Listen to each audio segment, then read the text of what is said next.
दोस्तों, अपने प्यारे भारत के दो इकोनॉमिक स्ट्रॉन्ग स्टेट महाराष्ट्र और गुजरात, ये दोनों ऐसे राज्य हैं कि इन दोनों में इतिहास से ही एक कंपटीशन चलता आया है। एक तरफ जहां महाराष्ट्र पूरे भारत का सबसे अमीर राज्य है, तो वहीं दूसरी ओर पर कैपिटा इनकम के मामले में महाराष्ट्र गुजरात से भी पीछे है। एक रिपोर्ट तो ये बताती है कि आने वाले टाइम में गुजरात का जो पर कैपिटा इनकम होगा वो पूरे भारत में सबसे ज्यादा होगा।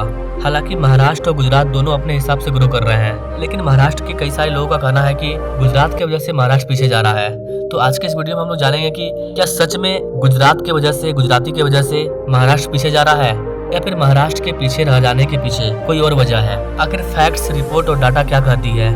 महाराष्ट्र और गुजरात दोनों आगे बढ़ रहे हैं, लेकिन महाराष्ट्र का पर कैपिटा इनकम सही क्यों नहीं हो रहा है। आइए इस छोटे से कंपैरिजन के माध्यम से समझते हैं महाराष्ट्र और गुजरात की वर्तमान सिचुएशन क्या है। आने वाले टाइम में पूरे भारत को इन दोनों में से कौन सा स्टेट लीड करने वाला है। नमस्कार दोस्तों, मैं विकास और आप देख रहे हैं इंडिया अफेयर्स। दोस्तों, पर कैपिटा इनकम किसी स्टेट में रहने वाले लोगों के एवरेज इनकम को शो करता है। अगर आपको किसी देश को देखना है या फिर किसी राज्य को देखना है कि सच में वो राज्य, वो देश विकास कर रहा है कि नहीं कर रहा है, तो हम लोग उसके पर कैपिटा इनकम को चेक करते हैं कि एवरेज में हर व्यक्ति की आय इस राज्य में, इस देश में कितनी है। इस मामले में गुजरात महाराष्ट्र से आगे निकल चुका है। इसके अलावा गुजरात के आगे भी कई सारे स्टेट हैं, जैसे कि तमिलनाडु, तेलंगाना, कर्नाटक। ये सारे ऐसे राज्य हैं जो गुजरात से भी अभी पर कैपिटा इनकम के मामले में आगे है। लेकिन रिपोर्ट के अकॉर्डिंग इन सब का रिकॉर्ड टूटने वाला है। गुजरात पर कैपिटा इनकम के मामले में इन सब को पीछे छोड़ देगा बहुत जल्द। आपके मन में सबसे पहला सवाल ये होगा कि महाराष्ट्र का पर कैपिटा इनकम कम क्यों है, जबकि महाराष्ट्र भारत का सबसे अमीर राज्य है। तो देखिएगा, इसका मेन रीजन है जनसंख्या। सबसे पहला रीजन है जनसंख्या। गुजरात का जो जनसंख्या है वो महाराष्ट्र की तुलना में काफी हद तक कम है। अगर हमें किसी राज्य का पर कैपिटा इनकम चेक करना है तो हम उस राज्य के टोटल इनकम को उस राज्य के टोटल पॉपुलेशन से डिवाइड करेंगे तो उसका पर कैपिटा इनकम निकल जाएगा। और यहाँ पर ध्यान देने वाली बात यह है कि महाराष्ट्र का जो जनसंख्या है वो 13.16 करोड़ है और ये काफी ज्यादा है। वही अगर हम महाराष्ट्र के कंपैरिजन में बाकी डेवलप राज्य की बात करें, तेलंगाना की जनसंख्या मात्र 3.8 करोड़ है, कर्नाटका की जनसंख्या 7.17 करोड़ है, हरियाणा का 3.9 करोड़ है, तमिलनाडु का 8.39 करोड़ जनसंख्या है और गुजरात का 7.27 करोड़ है। ये इन राज्यों का जनसंख्या है। इससे आप कंपैरिजन कीजिए महाराष्ट्र की जनसंख्या से, तो महाराष्ट्र का जनसंख्या है 13.16 करोड़, यानी कि इन राज्यों से, गुजरात से लगभग 2 गुना।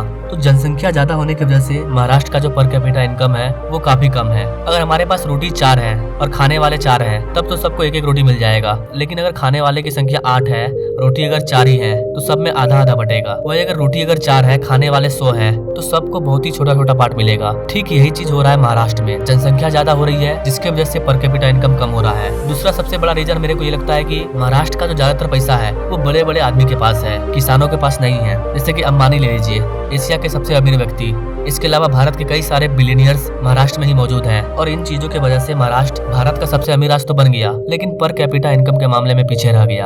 आप दुनिया के किसी भी कंट्री को देख लीजिए जिसका पॉपुलेशन कम है, वहाँ के लोगों का जो पर कैपिटा इनकम है वो काफी अच्छा है। अपने तेलंगाना को ही ले लीजिए, तेलंगाना की जो आबादी है वो 4 करोड़ की भी नहीं है। यही कारण है कि तेलंगाना के लोगों का जो पर कैपिटा इनकम है वो सबसे ज्यादा है और तेलंगाना डेवलप के मामले में भी काफी आगे निकल चुका है। महाराष्ट्र देश के अन्य राज्यों के कंपैरिजन में पर कैपिटा के मामले में और पीछे चला जा रहा है। इसके पीछे कई सारे रीजन है। जनसंख्या तो सबसे बड़ा रीजन है ही। इसके अलावा किसी भी स्टेट के लोग पैसा 2 तरीके से कमाते हैं, प्राइमरी रिसोर्स से और एक सेकेंडरी रिसोर्स से। प्राइमरी रिसोर्स में आपका एग्रीकल्चर, मछली पालन और जो भी रेगुलर चीज है अपना खुद का व्यवसाय करके, वो सब प्राइमरी सेक्टर में आता है। अब हम लोग बात करें सेकेंडरी सेक्टर के बारे में, तो मान लीजिए उस राज्य की कोई कंपनी है, वो किसी चीज का मैन्युफैक्चरिंग करती है और फिनिश गुड वगैरह को बेच करके 5,000 रुपया महीने का कमा रही है। तो इसका मतलब ये हुआ कि जिस भी राज्य में सेकेंडरी सेक्टर में काम करने वाले लोगों की संख्या जितनी ज्यादा बढ़ेगी, वो राज्य पर कैपिटा इनकम के मामले में उतना ही आगे बढ़ेगा। महाराष्ट्र का एक बहुत बड़ा हिस्सा प्राइमरी सेक्टर पर डिपेंड करता है, चाहे वो एग्रीकल्चर हो, मछली पालन हो, जो कि सेकेंडरी सेक्टर और टेरिटरी सेक्टर के मुकाबले काफी कम है। लेटेस्ट डाटा के अकॉर्डिंग महाराष्ट्र की 50% से ज्यादा जनसंख्या एग्रीकल्चर पर डिपेंड करती है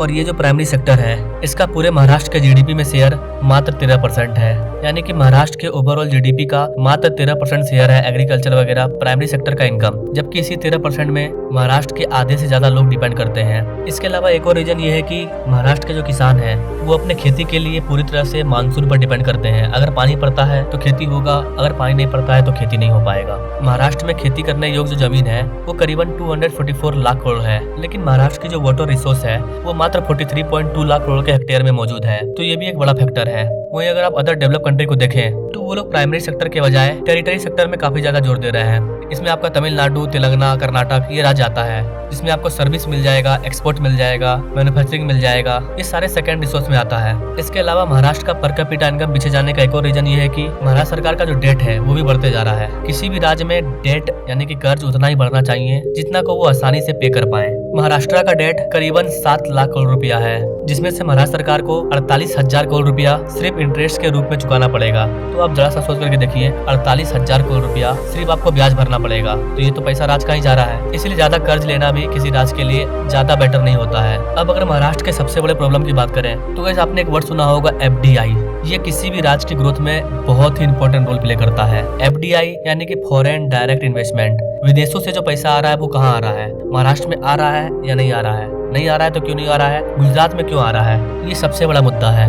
गाइस, फाइनेंशियल ईयर 2023-24 के डाटा के अकॉर्डिंग पूरे भारत में जितना FDI आया है उसका सबसे ज्यादा परसेंट 7.3 बिलियन डॉलर सिर्फ गुजरात में आया है, जो प्रीवियस फाइनेंशियल ईयर की तुलना में 55% ज्यादा है। देखिए गाइस, FDI लेने के मामले में महाराष्ट्र ऑलरेडी गुजरात से ज्यादा है, लेकिन कुछ सालों के कंपैरिजन में लगातार गुजरात का जो FDI है वो बढ़ते जा रहा है और महाराष्ट्र का जो FDI है वो कम होते जा रहा है। और इसके पीछे का एक मेन रीजन बताया जाता है स्टेबल गवर्नमेंट। FDI में क्या होता है, किसी अलग देश का जो अमीर व्यक्ति है जिसके पास काफी ज्यादा पैसा है, वो एक ऐसे कंट्री में जाकर के अपना पैसा इन्वेस्ट करता है जिसको लगता है कि मुझे अच्छा खासा रिटर्न मिल जाएगा इस कंट्री में अपने पैसे को इन्वेस्ट करके। तो ऐसी कंडीशन में कोई व्यक्ति भारत में अपना पैसा इन्वेस्ट करने के लिए आता है तो वो भारत में राज्य को सिलेक्ट करता है कि कौन सा राज्य बेटर है, किस राज्य में हम अपना पैसा इन्वेस्ट करेंगे तो ज्यादा दिन तक यहाँ पर नियम कानून चेंज नहीं होगा। वो चेक करता है कि कौन से राज्य में स्टेबल गवर्नमेंट है। जैसे कि आप देख लीजिए तमिलनाडु, तेलंगाना, इन राज्यों में जो गवर्नमेंट है वो स्टेबल है, जिसकी वजह से यहाँ पर कई बड़ी बड़ी कंपनियां स्टेब्लिश हो रही है। वहीं गुजरात भी FDI लेने के मामले में काफी आगे निकल चुका है। विदेशों में जो इन्वेस्टर है वो महाराष्ट्र के तुलना में गुजरात को काफी ज्यादा सिक्योर स्टेट समझ रहे हैं अपने पैसे को इन्वेस्ट करने के मामले में,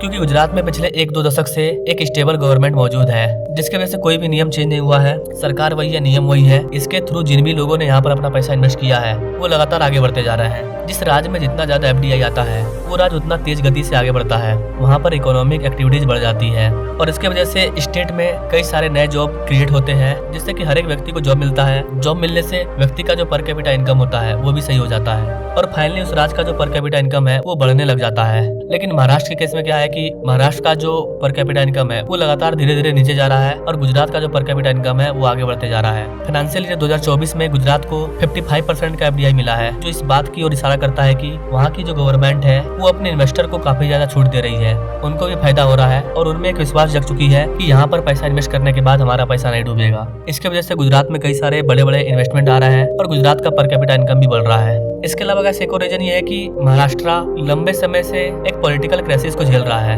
जहाँ पर आपको स्टेट में बीजेपी, कांग्रेस, शिवसेना और NCPC जैसी पार्टियां आपस में लड़ रही है कि हम हमारी गवर्नमेंट बनाएंगे। वहीं दूसरी ओर गुजरात है। गुजरात में लगातार 5 से 6 बार बीजेपी ही आई है, कभी बीजेपी, कभी कांग्रेस, कभी शिवसेना, ये लोग आपस में लड़ते रहते हैं, जिसकी वजह से जो ग्रोथ है वो रुक जाता है। यही वजह है कि लोग महाराष्ट्र को भी अब कर्नाटक की तरह ही एक अनस्टेबल पॉलिटिकल कैटेगरी में देखते हैं। तो यही सब कारण है कि जो इन्वेस्टर महाराष्ट्र में, बेंगलोर में अपना पैसा इन्वेस्ट करना चाहते थे वो अब गुजरात को चुन रहे हैं, क्योंकि गुजरात में स्टेबल गवर्नमेंट है। भारत में इतना ज्यादा FDI क्यों आ रहा है? क्योंकि भारत में लगातार 3 बार बीजेपी बन चुकी है। तो विदेश के जो बड़े बड़े इन्वेस्टर हैं उनको ये चीज पता चल गया है कि भारत दुनिया की फास्टिंग ग्रोइंग कंट्री है, ये ग्रो करने वाला है, हमें अपना पैसा इन्वेस्ट करना चाहिए। ठीक ऐसा ही राज्य में हो रहा है कि इन्वेस्टर कौन से राज्य को चुनते हैं अपना पैसा इन्वेस्ट करने के लिए। गुजरात सरकार गुजरात में इन्वेस्ट करने वाले लोगों को काफी ज्यादा सुविधा दे रही है, सारा का सारा पेपर वर्क कंप्लीट करके दे रही है। गुजरात में जो भी इन्वेस्टर आ रहे हैं उनको कोई भी तरह का कोई प्रॉब्लम नहीं हो रहा है। इसके अलावा गुजरात सरकार लगातार कई सारे इवेंट को ज्वाइन करती है, जिसमें बड़े बड़े बिजनेसमैन वगैरह को, इन्वेस्टर वगैरह को बुलाया जाता है गुजरात में कि आप अपना पैसा गुजरात में इन्वेस्ट कीजिए। महाराष्ट्र की तरह गुजरात भी एक पोर्ट स्टेट है जिसका एक सीधा समुद्र के हिस्से को छूता है। तो इन्वेस्टर को लगता है कि हम लोग महाराष्ट्र के बजाय गुजरात से भी ग्लोबल मार्केट से इजीली कनेक्ट हो जाएंगे। तो गाइस यही कारण है कि जो FDI है वो लगातार गुजरात में बढ़ते जा रहा है और महाराष्ट्र में पिछले साल के कंपैरिजन में कम देखा गया है। तो आई थिंक गाइस आप समझ पा रहे होंगे कि किस तरह से गुजरात आगे बढ़ रहा है, महाराष्ट्र में क्या क्या प्रॉब्लम आ रही है, जिसकी वजह से महाराष्ट्र का जो पर कैपिटा इनकम है वो सही नहीं हो पा रहा है ना। फाइनली अगर आप मेरे से पूछो कि हमें अब क्या करना चाहिए, कैसे महाराष्ट्र का पर कैपिटा इनकम सही होगा, तो गाइस हम महाराष्ट्र के लोगों से बस इतना कहना चाहेंगे कि भले ही आपका राज्य पर कैपिटा इनकम के मामले में पीछे जा रहा है, लेकिन आपके राज्य में जो बुनियादी ढांचा तैयार हो रहा है वो आने वाले फ्यूचर में आपको काफी ज्यादा प्रॉफिट देने वाला है। दूसरा चीज ये कि महाराष्ट्र को यह ध्यान देना होगा, महाराष्ट्र में कोई स्टेबल गवर्नमेंट आए जो सिर्फ महाराष्ट्र के डेवलपमेंट के बारे में सोचे, महाराष्ट्र के लोगों के पर कैपिटा इनकम को इंक्रीज करने के बारे में सोचे। वही अगर आप लेटेस्ट रिपोर्ट को चेक करें तो आपको पता चलेगा कि महाराष्ट्र भारत का पहला ऐसा राज्य है जहाँ पर एक साल के अंदर 21,000 से ज्यादा नए स्टार्टअप शुरू हुए हैं। ये महाराष्ट्र सरकार की सर्वे कहती है और इसके वजह से महाराष्ट्र में 2 लाख से ज्यादा नए जॉब क्रिएट हुए हैं। तो देखा जाए तो महाराष्ट्र भी काफी तेजी से आगे बढ़ रहा है। चूंकि महाराष्ट्र की जनसंख्या काफी ज्यादा है, इसकी वजह से महाराष्ट्र का जो पर कैपिटा इनकम है वो काफी कम है। अगर महाराष्ट्र का जनसंख्या गुजरात के बराबर होता तो महाराष्ट्र के लोगों का जो पर कैपिटा इनकम है वो गुजरात के लोगों के पर कैपिटा इनकम से भी काफी आगे होता, तेलंगाना को टक्कर देता। तो महाराष्ट्र के लोगों को जनसंख्या पे भी ध्यान देना पड़ेगा। इसके अलावा सरकार को प्राइमरी सेक्टर को मजबूत करने के साथ साथ स्टेट के वर्कफोर्स को सेकेंडरी सेक्टर में ट्रांसफर करना होगा। अगर ये सब होगा तो महाराष्ट्र का जो पर कैपिटा इनकम है वो बाकी राज्यों की तुलना में काफी अच्छा हो जाएगा। बाकी गाइस आपको क्या लगता है, महाराष्ट्र का पर कैपिटा इनकम पीछे क्यों जा रहा है, गुजरात क्यों आगे निकल रहा है? क्या सोचते हैं गाइस आप इन सारी चीजों के बारे में कमेंट जरूर करें। इसके अलावा गाइस अगर आप किसी और राज्य के बारे में जानना चाहते हैं तो आप हमें कमेंट कर सकते हैं, उस पर मैं अलग से सेपरेट वीडियो ला दूंगा। नाउ थैंक्स फॉर वॉचिंग, मिलेंगे अगले वीडियो में एक नई जानकारी के साथ, तब तक के लिए जय हिंद।